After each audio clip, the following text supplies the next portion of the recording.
सब लोग कैसे हैं। मुझे उम्मीद है आप सब लोग अच्छे होंगे, बेहद अच्छे होंगे और मन लगाकर तन मन से आप लोग अपनी पढ़ाई कर रहे होंगे फ्रेंड्स, है ना। तो आइए, आपका एसपी स्टडी चैनल में बहुत बहुत स्वागत है गाइस। आइए देखते हैं, आज मैं आपके लिए एक नया टॉपिक लेकर के आई हूँ, फिजिक्स का घर्षण, जो कि हमारा मतलब एग्जामों में भी तो वन लाइनर क्वेश्चन पूछा जाता है, but high school, inter, BTC, BEd सब जगह पूछा जाता है। इसलिए मैं आपके लिए एक इम्पोर्टेंट टॉपिक लेकर के आई हूँ। मैं हूँ आपकी पूजा मैम, है ना। आइए देखते हैं घर्षण घर्षण क्या है, फ्रैक्शन क्या है बच्चों, बहुत ही इंटरेस्टिंग के साथ पढ़ते हैं। तो आइए देखते हैं घर्षण क्या है।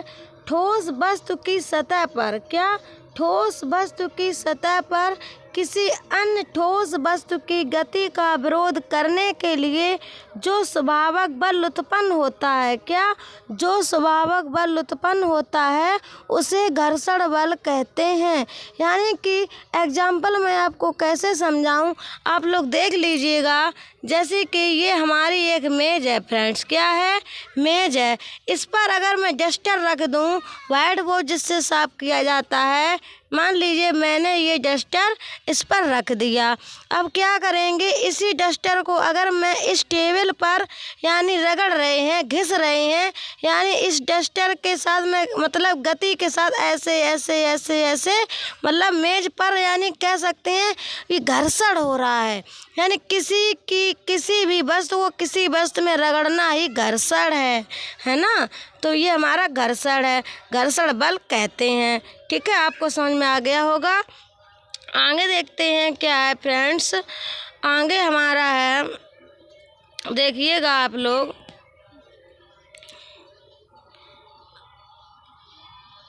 आगे आएगा मेरा क्या, घर्षण दो प्रकार के होते हैं। तो फ्रेंड्स ये भी बहुत ज़रूरी है जानना, क्या कि घर्षण कितने प्रकार का होता है। घर्षण हमारा कितने, दो प्रकार का होता है। कौन कौन से आप लोग देख रहे होंगे। घर्षण दो प्रकार के होते हैं। नंबर 1 स्थैतिक घर्षण, नंबर 2 क्या है, गतिक घर्षण। आइए देखते हैं कि स्थैतिक घर्षण क्या है फ्रेंड्स, क्या स्थैतिक घर्षण क्या है ना। देखते हैं, जब एक वस्तु दूसरी वस्तु के संपर्क में स्थित में हो, जब एक वस्तु दूसरी वस्तु के संपर्क में स्थित में हो तो दोनों के बीच, क्या दोनों के बीच लगने वाले घर्षण बल को स्थैतिक घर्षण कहते हैं। यानी कि कोई एक वस्तु है दूसरी वस्तु के संपर्क में, कोई एक वस्तु फ्रेंड्स दूसरी वस्तु के संपर्क में स्थित में हो तो दोनों के बीच लगने वाले घर्षण बल को, यानी कि जो दो चीज़ होती हैं फ्रेंड्स एक दूसरे पर टिकी होती हैं, तो उसमें क्या है, उसके बीच लगने वाले घर्षण बल को स्थैतिक घर्षण बल कहते हैं, है ना फ्रेंड्स। आप लोगों को ये भी समझ में आ गया होगा। देखिए फ्रेंड्स, आप मेरे चैनल को ज़्यादा से ज़्यादा शेयर कर दिया करें, ठीक है।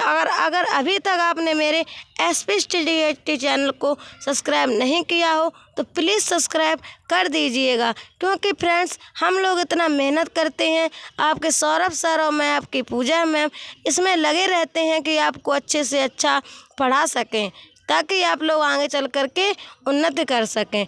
इसलिए फ्रेंड्स हम लोगों को थोड़ा तो आप लोग सपोर्ट कर ही सकते हैं।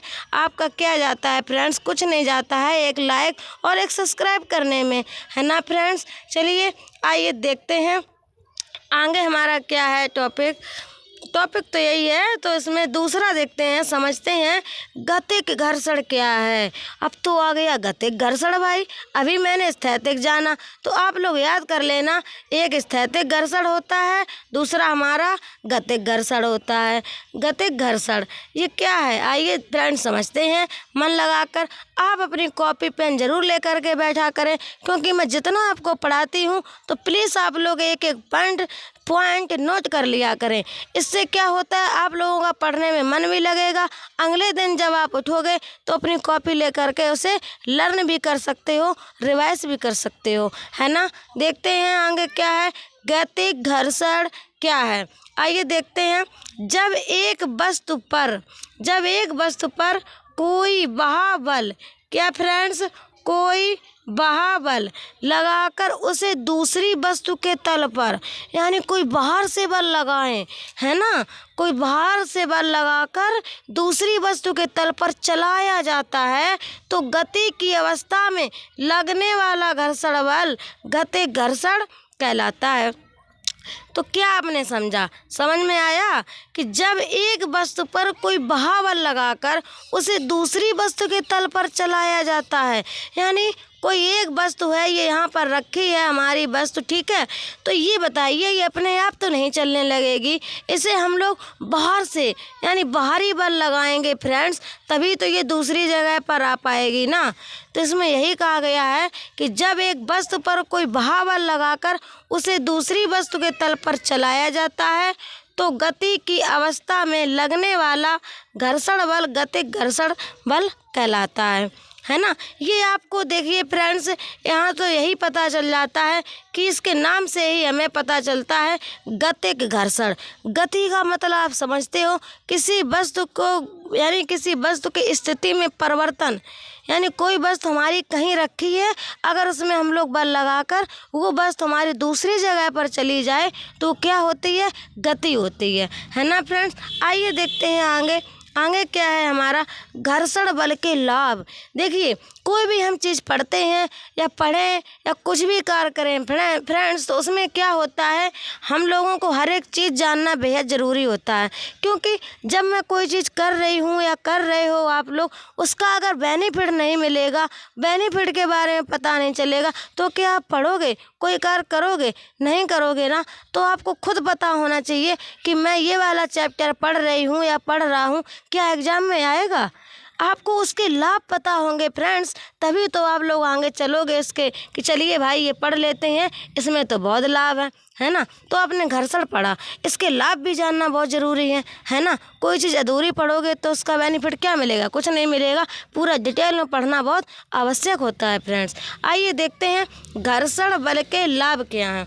घर्षण बल के लाभ देखिए, घर्षण बल के लाभ निम्नलिखित हैं। नंबर 1 हमारा है ब्रेक द्वारा घर्षण बल लगाकर हम वाहनों को रोक सकते हैं। यानी कि हम लोग जैसे मान लीजिए कोई अपनी वाहन कोई कार मोटर कार चला रहे हैं, तो जब हम लोग ब्रेक लगाते हैं ना, जैसे कोई आगे अचानक ट्रैफिक लग गया, कोई आ गया, तो हम लोग ब्रेक लगा लेते हैं, उसी ब्रेक का तो इसमें मज़ा है भाई।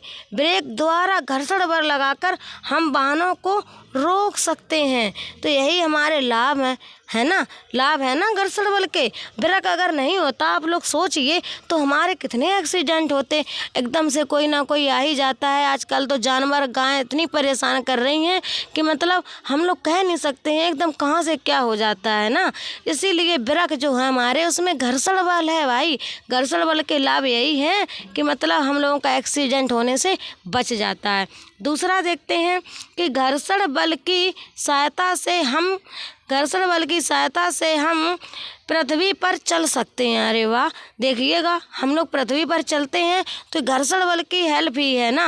अगर ये घर्षण बल ना हो तो पृथ्वी क्या हम लोगों को नीचे की तरफ खींच पाए, हम लोग तो उड़ जाए ना। इसमें भी घर्षण बल है भाई, तो ये भी एक लाभ है, जो कि घर्षण बल के कारण हम लोग धरती पर चल सकते हैं, है ना, नहीं तो नहीं चल पाएंगे। आइए आगे देखते हैं क्या है। अभी तक मैंने लाभ देखा, अब फ्रेंड्स क्या देखेंगे, अब इसकी हानि भी देखना ज़रूरी है ना, हानि भी बेहद ज़रूरी है। चलिए अभी लाभ ही चल रहे हैं, लाभ और देख लीजिएगा, 2 बताए।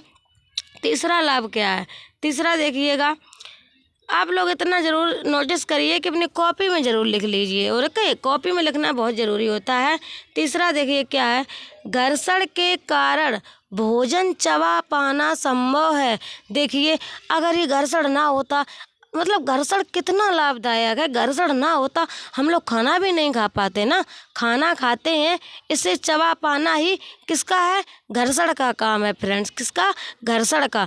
देखिए इसमें सीधा सीधा बोल रहा है क्या कि घर्षण के कारण, किसके कारण, घर्षण के कारण भोजन का चबा पाना संभव है, ठीक है। चौथा देखते हैं, घर्षण के कारण आग जलाना और आटा पीसना संभव है। तो देखिए ये घर्षण जो है इसका क्या काम है, आग जलाना और आटा पीसना संभव है। तो आप ये देखिए, जो हमारी चक्की होती है आटा वाली, उसमें आटा जब पिसता है ऊपर और नीचे 2 पार्ट होते हैं फ्रेंड्स, है ना। अगर वो पार्ट ना हो, उसमें घर्षण उत्पन्न ना हो, तो क्या हमारा आटा पिस पाएगा? नहीं पिस पाएगा। तभी तो आप लोग देखते हो घर्षण के कारण ही जो हमारे 2 पार्ट होते हैं फ्रेंड्स, क्या 2 पार्ट जो हमारे होते हैं, एक ये और एक ये, इसमें जो फ्रेंड्स दांत होते हैं, दांत बोलते हैं दांतुआ, यानी कि इसी से जोर लगता है आटा पीसने में। ये हमारे घिस जाते हैं, यानी कि बिल्कुल प्लेन हो जाता है, बिल्कुल छोटे छोटे छोटे छोटे बारीक बारीक इसमें दांत रह जाते हैं। तो उसमें घर्षण कम उत्पन्न होता है, तो आटा हमारा मोटा पिसता है। तभी तो देखते हैं ना, मिस्त्री लोग आटा पीसने वाले पार्ट देखते हैं, हर 15 दिन में, 1 महीने में, 10 दिन के अंदर इसमें दांतुआ कराते रहते हैं। तो ये भी घर्षण के कारण हमारा आटा पीसना संभव है। आग जलाने की बात इसने क्यों की है, हमारी जो माचिस होती है फ्रेंड्स, क्या माचिस आपको बता ही दें, क्योंकि देखो जब तक आपको एग्जाम्पल पता नहीं होगा आपको चीज़ें याद नहीं होंगी। जब आपको एग्जाम्पल के साथ पढ़ाएंगे ना, कहानी की तरह, आपको बिल्कुल रट जाएगा, एकदम माइंड में छप जाएगा कि हाँ मैम ने ये बताया था। एग्जाम में अगर आ भी जाएगा तो आप तुरंत लिख दोगे, क्योंकि मैं आपको एक कहानी से रिलेटिव आपको ये क्वेश्चन का यानी कि इसके साथ आगमन करा रही हूँ कि आपको कहानी याद होगी तो आप लोग बना बना कर लिख भी दोगे। आपको खुद पता चल रहा होगा कि आपको याद करने की मतलब कुछ कोशिश ही नहीं करनी पड़ रही होगी ना। देखते हैं आग जलाना, ये इसमें क्या घर्षण का काम है भाई? तो देखिए आग का क्या काम है। जैसे कि हमारी ये माचिस है फ्रेंड्स, क्या है, माचिस है। इसमें हमारा देखते हैं आप लोग साइड में, हम लोग माचिस में तीली के जगाने का काम करते हैं फ्रेंड्स, है ना। इसमें क्या होता है, जब हम लोग तीली यानी कि माचिस की जो तिल्ली होती है फ्रेंड्स, इसमें हम लोग अपनी जो माचिस है इसमें हम लोग तीली को रगड़ते हैं, है ना। तो इसमें भी हमारा घर्षण उत्पन्न होता है। जब घर्षण उत्पन्न नहीं होगा तो हम आग भी नहीं जला सकते हैं। इसीलिए हमारे यही रीज़न है कि मतलब घर्षण उत्पन्न करने के, अगर मतलब हमारी ये माचिस है इसमें भी अगर घर्षण उत्पन्न नहीं होगा तो क्या हम आग जलाना संभव है? बिल्कुल संभव नहीं है फ्रेंड्स। आगे देखते हैं। अभी तक मैंने आपको बताया कि मतलब ये लाभ क्या है, इसके बेनिफिट क्या हैं। अब मैं आपको घर्षण बल से हानियाँ बताने जा रही हूँ, तो प्लीज़ आप लोग मेरे साथ बने रहिएगा। और अभी तक मेरे चैनल को सब्सक्राइब ना किया हो तो प्लीज़ मेरे SP Study 80 चैनल को सब्सक्राइब जरूर कर लीजिएगा, है ना। आगे देखते हैं घर्षण बल से हानियाँ क्या हैं। हानियाँ भी जानना जरूरी है। जब कोई हम लोग अपना कार्य करते हैं उसमें लाभ और हानि दोनों देखना पड़ता है कि हमें लाभ होगा या हानि होगी, क्योंकि हम लोग इसके बिना तो यहाँ पर चल ही नहीं सकते हैं। अगर हम लोग कोई यही बिना सोचे चलेंगे तो हम लोग हमेशा हानि उठाएंगे ना। उसकी हानि और लाभ जानने के लिए बहुत ज़रूरी आवश्यक है कि हमें उसके बारे में डिटेल में जानना बहुत ज़रूरी है। आगे देखते हैं घर्षण बल से हानियाँ। घर्षण बल से हानियाँ क्या हैं। नंबर 1 देखते हैं, यह वस्तु की गति को कम कर देता है। क्या, यह वस्तु की गति को कम कर देता है ना। दूसरा देखते हैं, मशीनों की गति में घर्षण बाधक होता है। मशीनों की गति में घर्षण बाधक होता है, ठीक है। यानी कि आगे देखते हैं तीसरा क्या है, इससे मशीन की दशा की गति कम हो जाती है। मशीन की दशा की गति कम हो जाती है, ठीक है। 4 नंबर देखते हैं फ्रेंड्स कि मशीन के पुर्जे भी घर्षण के कारण होते हैं, ठीक है। जो मशीन के पुर्जे हैं घर्षण के कारण भी विस्थापित होते हैं। तो देखिएगा आपने घर्षण के बारे में पूरा डिटेल जाना, उसका अर्थ जाना, उसकी डेफिनेशन जानी और लाभ जाने और हानि जानी फ्रेंड्स, ठीक है। मैंने तो अपने हिसाब से पूरी मेहनत की है। आप लोगों को समझ में ना आया हो तो फ्रेंड्स मेरी वीडियो दोबारा से दोबारा देखें और प्लीज़ मेरे SP Study 80 चैनल को सब्सक्राइब ज़रूर कर दें, है ना। आगे देखते हैं क्या है और कुछ होगा। थोड़े इम्पोर्टेंट कुछ हमारे 2 पॉइंट्स हैं, इनको और आप देख लीजिएगा। बस इतनी छोटा सा मैं टॉपिक आपके लिए लेकर के आई थी, जो था घर्षण। देखिए इसमें क्या है, जो हमारे 2 इम्पोर्टेंट क्वेश्चन हैं ये हमारे यहाँ देखिएगा कि इनके घर्षण बल को दूर करने के उपाय निम्नलिखित हैं। कि कितने निम्नलिखित हैं, कौन कौन से हैं। पुर्जों में तेल और ग्रीस लगाकर। यानी कि जो मैंने अभी तक दोष पढ़े, उसके लाभ पढ़े, हानि पढ़ी, इसको मतलब इनके उपाय क्या हैं, यानी दूर करने के उपाय भी होने चाहिए ना। हम लोगों से कोई काम बिगड़ भी जाता है तो उसका मतलब कुछ ना कुछ तो रास्ता ढूंढते ही हैं ना हम लोग, है ना। तो इसमें पुर्जों में तेल और ग्रीस लगाकर रखना चाहिए। दूसरा क्या है, बाल बियरिंग का उपयोग करके, ठीक है, बाल बियरिंग का उपयोग करें, है ना फ्रेंड्स। तो आप लोगों को, मुझे उम्मीद है मेरी ये क्लास बेहद अच्छी लगी होगी। तो प्लीज़ आपने मेरी इतनी मेहनत देखते हुए भी मेरे चैनल को सब्सक्राइब ना किया हो तो प्लीज़ मेरे SP स्टडी, क्या फ्रेंड्स, SP स्टडी 80 चैनल को सब्सक्राइब ज़रूर कर दें, ठीक है फ्रेंड्स। अब मिलते हैं अगली क्लास में नए टॉपिक के साथ। Okay, thank you. जय हिंद, जय भारत।